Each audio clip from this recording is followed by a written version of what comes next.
Nag-ayos ako ng gamit ko kasi papasok na kami ngayon sa Korean language class. And naalala niyo yung shinare ko sa inyo dati na bag organizer.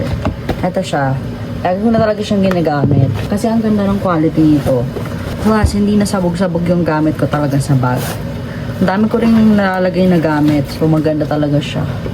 Sinalagay ko pa yung mic ko, 2 book, yung iPad, tapos itong maliit ko na tripod. Tapos syempre yung makeup ko na makeup kit, and then yung makeup brush. Tapos, syempre yung powder. Yung mga powder, tsaka yung maliliit, dito ko na lang sa gilid nilalagay. Like this one. Kasi marami siyang pocket sa gilid. Ayan, o diba? Tapos dito sa harap, dito yung mga ball pens ko. Tapos yung mga disposable toothbrush para in case na kumain sa labas. Tapos naglalagay ko ng alcohol dito. Diba? And then, isasalpak ko na lang siya sa bag ko. Actually, kasya pa nga dito yung 2 iPad. Diba? Tapos yung tela nito, nylon. So, pwede mo siyang labahan anytime.